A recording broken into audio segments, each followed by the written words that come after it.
जी, मैं राजेश कुमार और आज मैं वीडियो लेकर आया हूँ।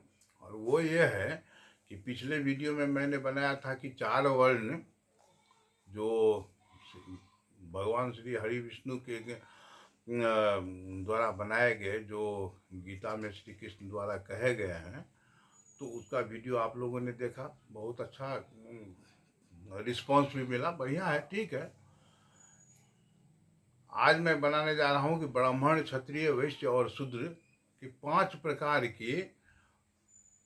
प्रकार से हमने वर्गीकृत किया है। तो कृपया ध्यान से सुनेंगे और आपसे निवेदन है कि सिर्फ एक शेयर आप अपने फेसबुक पर या व्हाट्सएप पर अवश्य करेंगे, ताकि अधिक से अधिक लोगों तक ये बात पहुंच सके, और कुछ नहीं। तो यह जो चार वर्ण बनाए गए, भगवान ने चार वर्ण की रचना की, ये चारों वर्ण एक वर्ण व्यवस्था नहीं है, वर्ण भिन्नता नहीं है, वर्ण का वर्गीकरण नहीं है, बल्कि यह चारों एक पद है। आज मैं ये कहने जा रहा हूँ कि ये चारों वर्ण की व्यवस्था, यदि हमारा जन्म अगर ब्राह्मण परिवार में हुआ तो जन्म से भी ब्राह्मण माने जाते हैं, या क्षत्रिय माने जाते हैं, वैश्य या शूद्र। जिस वर्ण में उनका जन्म हुआ है उस वर्ण के आधार पर भी माने जाते हैं, और इसका भी वर्णन मैंने पिछले वीडियो में किया है। अगर नहीं देखे होंगे तो देख लेंगे। उसका हेडिंग है कि हिंदवा सोदरा सर्वे भवंतु, कोई अछूत नहीं। तो आप इसको खोज करके देख सकते हैं। आज जैसे मान लीजिए कि कोई ब्राह्मण वंश में जन्म लिया, तो ब्राह्मण कुल में जन्म लेने का सीधा सा तात्पर्य है कि वो जन्म लेने वाला संतान जो है ना, वो भी ब्राह्मण ही है। तो जन्म लेने वाली जो भी संतानें हैं, चाहे पुत्र हो या पुत्रियां हो, तो वो ब्राह्मण गिने जाते हैं। तो इस ब्राह्मण की व्याख्या पांच प्रकार से कैसे की जा सकती है। प्रथम है कि जन्म के आधार पर, अगर हमारा जन्म वैश्य परिवार में हुआ तो हम वैश्य ही कहे जाएंगे, जबकि वैश्य में एक नहीं, लगभग 60-62 ऐसी उपजातियां आती है जो वैश्य गिने जाते हैं। इसी प्रकार से शूद्र में भी बहुत सारी जातियां हैं, ब्राह्मणों में भी बहुत सारी जातियां हैं। तो आज हम ये कहने जा रहे हैं कि जन्म के आधार पर जो ब्राह्मण है, यानी उनका अधिकतर कार्य पूजा पाठ इत्यादि धर्माचार्यों में, या साधु संत महात्मा पंडितों पुजारियों वेदाचार्यों, या फिर बहुत सारे ऐसे पद हैं जो धर्माचार्य को मिले हैं, और इस पर अधिकतर ब्राह्मण ही पाए गए हैं। ऐसा नहीं कि केवल ब्राह्मण ही पाए गए हैं, ब्राह्मण के अतिरिक्त भी ब्राह्मणेतर भी इस पद को प्राप्त किए हैं।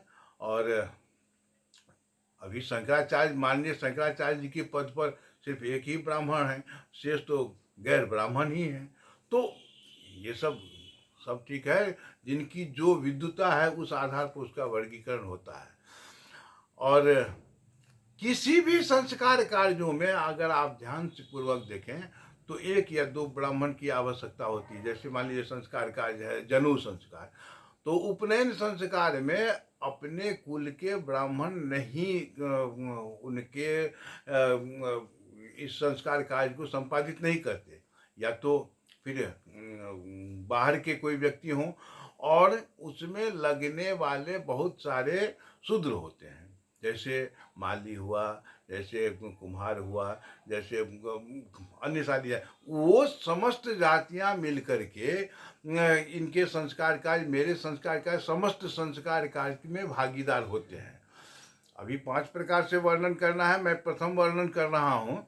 तो इन लोगों के द्वारा जो भी कार्य संपादित होते हैं, न तो ब्राह्मण के बिना मेरा कोई संस्कार कार्य संपादित हुआ, क्योंकि ज्ञान, इस संबंधी ज्ञान उनके पास है। और अगर हम मान लीजिए कि आवश्यकता पड़ी कि हमें फूल चाहिए, मतलब क्या नाम है, बर्तन चाहिए, डोम के यहाँ से कुछ सामग्री चाहिए, तो ये सब तो लेना पड़ेगा, इसके लिए उनकी आवश्यकता पड़ेगी। वैश्य की इसलिए आवश्यकता पड़ेगी क्योंकि उनके यहाँ से सामग्री आएंगे, जहाँ की जो कुछ जो है सो मतलब ऐसे पदार्थ हैं जो वैश्यों के यहाँ से आएंगे, दुकान से आएंगे। और फिर छतरी की आवश्यकता इसलिए पड़ती है कि कोई विशेष क्षत्रिय न हो, लेकिन देख रेख, समुचित व्यवस्था इत्यादि की व्यवस्था करना। जो क्षेत्रपाल होते हैं वो क्षत्रिय क्षत्रिय कहलाते हैं। तो जो सुरक्षा वहाँ प्रदान करे कि किसी प्रकार की हुड़दंग न हो या किसी प्रकार की कोई बातें न हो, इस प्रकार से। तो चारों वर्ण, अब देखिए कि एक वर्ण दूसरे वर्ण के विरोधी नहीं है, यहाँ समर्थक हैं, सभी एक दूसरे का समर्थन करते हैं, सभी एक दूसरे को सहयोग करते हैं। तो ये तो आपने देख लिया, एक के बिना दूसरा अधूरा है, और कोई भी यहाँ अछूत नहीं है, सबके द्वारा सबका कार्य संपादित होता है। तो सबसे पहले हम एक शब्द और वर्णन करेंगे कि वर्ण का अर्थ क्या होता है। तो वर्ण का अर्थ होता है कि तीन अर्थ होते हैं वर्ण के। प्रथम कि मान लीजिए कि एक जाति क्रम को भी वर्ण कहा जाता है। दूसरा, रंग को भी वर्ण कहा जाता है, जैसे श्याम वर्ण हुआ, श्वेत वर्ण हुआ, नील वर्ण हुआ, पीत वर्ण हुआ, पीताम्बर इत्यादि वर्ण रंग को भी कहा जाता है। और तीसरा होता है वर्णमाला, ओ आ ई उ ऊ इत्यादि वर्णमाला, यह भी वर्ण ही है। तो तीनों वर्ण की व्याख्या में हम अभी नहीं साथ दे रहे हैं, किंतु एक वर्ण जो ब्राह्मण क्षत्रिय वैश्य शूद्र हैं उनकी व्याख्या तो मैं कर रहा हूं। दूसरा है कि रंग के आधार पर, तो रंग के आधार पर अगर हम इसका वर्गीकरण करें तो जो श्वेत वर्ण, मतलब श्वेत वर्ण नहीं, जो गौर वर्ण होते हैं, जो ऐसे गौर वर्ण होते हैं जो देखने में बहुत ही भव्य और सुंदर लगता है, अंग्रेजों के समान कह लीजिए, किंतु अंग्रेज नहीं, ये नहीं समझिएगा कि हम अंग्रेज की चर्चा यहाँ कर रहे हैं, लेकिन जो अच्छे गौर वर्ण में बहुत ही सुंदर हो उसे ब्राह्मण वर्ण कहा जाता है। गौर वर्ण हुआ, श्वेत वर्ण तो नहीं कहा जा सकता है, गौर वर्ण हुआ। तो गौर वर्ण को का नामकरण अगर किया जाए तो वो ब्राह्मण वर्ण कहलाता है, जबकि थोड़ा थोड़ा कम गौर वर्ण क्षत्रिय वर्ण कहलाता है। और वैश्य वर्ण का अर्थ हुआ कि थोड़ा सांवला रंग का, किंतु जो काले रंग के दिखाई देते हैं बहुत सारे ऐसे हैं, जैसे भारत में भी दक्षिण भारत के लोग काले रंग के दिखाई देते हैं। आप दक्षिण अफ्रीका में क्यों काले रंग के दिखाई देते हैं, निग्रो लोग भी काले रंग के दिखाई देते हैं, बहुत सारे। तो उस वर्ण को, उस व्यक्ति के बारे में नहीं बात कर रहा हूं मैं, उस वर्ण को, उस रंग को, उस को जो है सो शूद्र वर्ण कहते हैं। तो शूद्र वर्ण का अर्थ खराब नहीं होता है। माता काली का भी शूद्र वर्ण है, माता दुर्गा का भी शूद्र वर्ण है, और माता दुर्गा और काली और सरस्वती माता लक्ष्मी का भी ब्राह्मण वर्ण भी है, वैश्य वर्ण भी है, सभी प्रकार के वर्ण हैं। महादेव स्वयं श्याम वर्ण के हैं। तो श्याम वर्ण मतलब काले रंग के नहीं, सांवले रंग के हैं। स्वयं भगवान कृष्ण जैसे सांवले।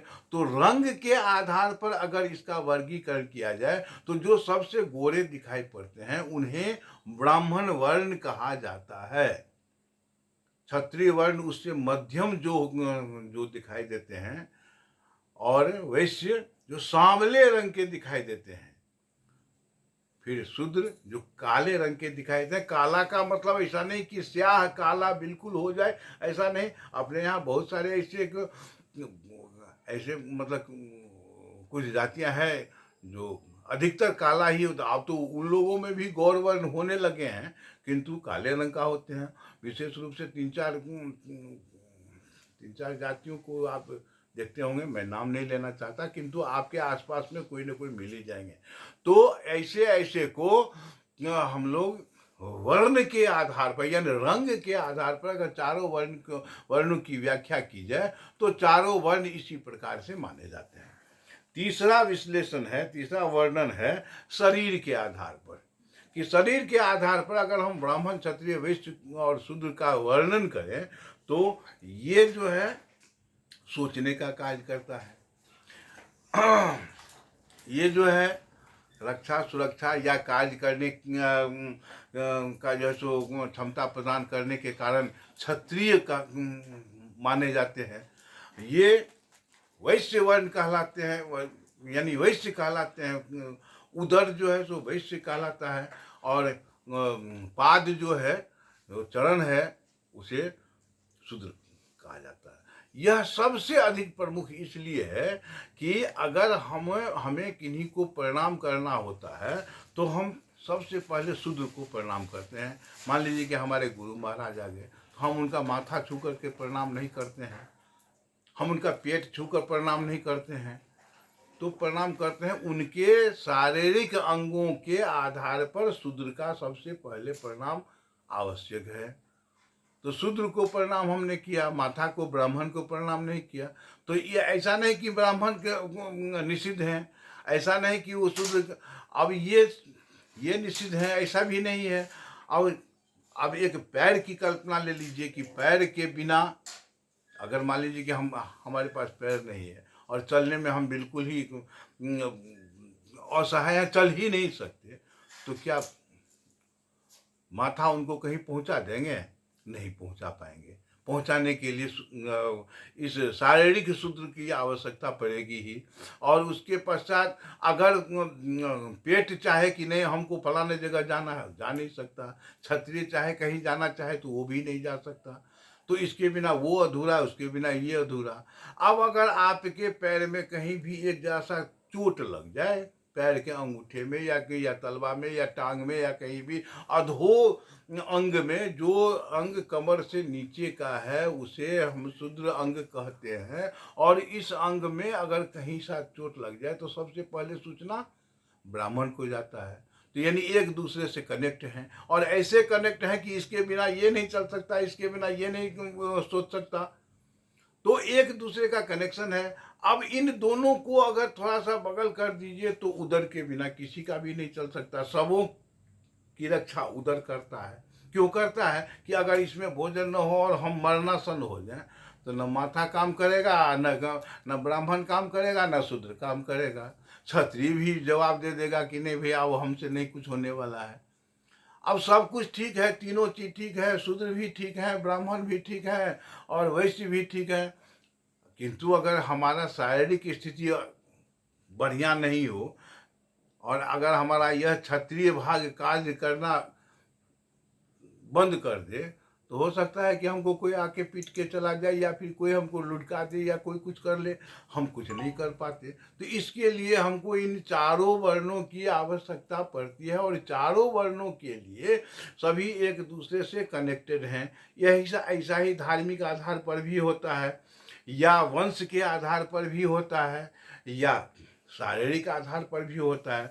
तो धार्मिक आधार पर तो हमने बता दिया था कि चतुर्वर्ण्यं मया कृतं गुण कर्म विभाग से। तो ये तो भगवान विष्णु श्रीहरि ने कहा है, मैंने नहीं कहा है, कृष्ण ने गीता में गाया है। तो ये सब है। अब तीसरी स्थिति, अब चौथी गिनती कि धर्म के आधार पर। तो धर्म के आधार पर मैंने पहले भी एक वीडियो बनाया और आज भी थोड़ा संक्षिप्त इसमें वर्णन डाल देता हूँ कि धर्म के आधार पर जो चतुर्वर्ण्यं मया, इसको छोड़ दीजिए, तो जन्मना जायते शूद्रः संस्कारात् भवेत् द्विजः वेद पाठेत भवेत् विप्रः ब्रह्म जानातीत ब्राह्मण। तो ये जो ब्राह्मण और वेद पाठी और वैश्य और शूद्र की जो कल्पना की गई है, परिकल्पना की गई है, वो धर्म के आधार पर है। पांचवा है कि आचरण के आधार पर। मान लीजिए कि हम सब कुछ से ठीक है और हमारा आचरण बढ़िया नहीं, तो हमारे आचरण के आधार पर शूद्र आचरण कहा जाएगा, वह शूद्र आचरण हुआ। दूसरा है कि नहीं वैश्य आचरण, मतलब अपनी भी भलाई दूसरे की भी भलाई के बारे में सोचें, तो यह वैश्य आचरण कहलाएगा। क्षत्रिय आचरण का अर्थ होता है कि नहीं हम बलशाली रहें, हम सबल रहें, हम विजेता रहें, तो यह क्षत्रिय आचरण में आ जाता है। और ये सोचने वाला भाग जो है, जो ब्राह्मण आचरण होता है, वो समूह को शांति संतुष्टि ज्ञान से लेकर मतलब आत्मा तक को संतुष्ट करने वाला वचन हो, प्रवचन हो, हास्य हो, कुभाष्य हो, इन सब का अगर इसी का विपरीत अगर हो जाए तो ब्राह्मण आचरण से, ये ब्राह्मण आचरण से ब्राह्मण नहीं रह जाएंगे। चाहे जाति के आधार के ब्राह्मण, अगर उनका आचरण भी आप पांचों से मिलाइए और पांचों को चारों से मिलाइए, तो आपको लगेगा कि समाज में जो भी हैं, जहाँ भी हैं, जिस प्रकार भी है, उस प्रकार से सभी एक दूसरे के पोषक हैं, कहीं से कोई विरोधी नहीं है। और कोई भी व्यक्ति ऐसे नहीं कि तुम छूत हो, तुम अछूत हो, तुम ये हो, तुम वो, कोई नहीं है। और अगर एक बात हम मान लेते हैं कि अगर ब्राह्मण महान माने जाते हैं, उच्च माने जाते हैं, अच्छे माने जाते हैं, तो क्या महान का कार्य है कि हम किसी को निषिद्ध कह के उसे हम ठुकरा दें, हम उसे अलग कर दें, कि हम उसे गले लगाएं? महानता की क्या परिभाषा है कि हम किन्हीं गिरे हुए को उठाएं, उन्हें अलग कर मतलब अपने अंग से लगाएं और फिर उनके बारे में अच्छा सोच करके उन्हें कोई अच्छा आचरण दिलाएं, आचरण सिखाएं। कहने का अर्थ है कि यदि हम महान हैं तो गिरे हुए को उठाएं, शूद्र को गले लगाएं। शूद्र हैं तो हम ब्राह्मणों का आलिंगन करें, ब्राह्मणों को जो है सो हम सम्मान दें। अगर वैश्य हैं तो वो इन तीनों को अभी सम्मान करें, अगर क्षत्रिय हैं तो वो भी तीनों का सम्मान करें। स्वयं माता सप्तशती, दुर्गा सप्तशती के पुस्तक पर लिखा हुआ है कि अगर आप पढ़ेंगे तो चारों वर्णों के कन्या का भोजन होता है। देखने में सुंदर हो, पवित्र हो, बढ़िया हो, माता का स्वरूप दिखाई पड़े, आप उस अबोध बालिका को लाकर के कन्या भोजन करा सकते हैं, जैसे जिसको कुमार भोजन कहते हैं। तो कुमारी भोजन अगर आप करवाना चाहते हैं तो उसमें चारों वर्ण आते हैं। ब्राह्मण के भी कुमारी होते हैं, क्षत्रिय के भी, और वैश्य और शूद्र के भी कुमारी होते हैं। तो जो देखने में पवित्र लगे, बढ़िया लगे, काला में भी बहुत सुंदर संरचना वाले मनुष्य होते हैं, पुरुष या स्त्री, बालक या बालिका, तो ऐसी मतलब की भी महानता है। तो हम इस प्रकार से देखते हैं कि इन चारों वर्णों का हमने जो 5 प्रकार से व्याख्या किया है, ये मैंने अपने ज्ञान के आधार पर किया है। आप लोगों को अगर अच्छा लगता है ठीक है। हम इस प्रकार से देखते हैं कि चारों वर्ण में से कोई भी भिन्न नहीं है। जिस प्रकार से मान लीजिए कि ये 5 उंगली है, तो इसमें से अगर काटिएगा तो इसको भी कष्ट होगा, इसको भी कष्ट होगा, इसको अगर तोड़ दीजिएगा तो इसको भी कष्ट होगा, और सब मिल करके अगर मुट्ठी बन जाता है तो इस मुष्टिका को कोई तोड़ नहीं सकता। एक को तो कोई तोड़ भी दे या कोई मोच भी पहुंचा दे, किंतु यदि हम चारों वर्ण एक हो जाते हैं तो फिर हमें कोई अलग नहीं कर सकता। इसमें विभेद नहीं होना चाहिए। इसमें एक दूसरे के सहयोगी होते हुए एक दूसरे पर प्राणपण से लगने की आवश्यकता है, और इसमें विभेद करने की आवश्यकता नहीं। जो भी महान हैं उनका आचरण ऐसा होना चाहिए कि हम गिरे हुए को उठाएं, आत्मसात करें, उसे सबल बनाएं, उसे अपने साथ ले चलें। उन्हें ज्ञान की आवश्यकता है और हम में ज्ञान है तो ज्ञान दें। उन्हें ज्ञान है कि किंतु कुछ को लगता है कि नहीं, इन्हें किसी सामग्री की आवश्यकता है, वो सामग्री दें। किन्हीं को लगता है कि नहीं, इन सबको सुरक्षा की आवश्यकता है, तो फिर उन्हें सुरक्षा देते हैं और दें। उसमें कोई विभेद ना करें। ये छोटी जाति, ये बड़ी जाति, ये ऊंची जाति, ये नीची जाति का विभेद न करते हुए सभी हम लोग एक दूसरे का सम्मान करें, सभी एक दूसरे का आलिंगन करें, सभी एक दूसरे को गले लगाएं। यही कहते हुए मैं अपना वक्तव्य समाप्त करना चाहता हूँ। जय हिंद, जय भारत, वंदे मातरम।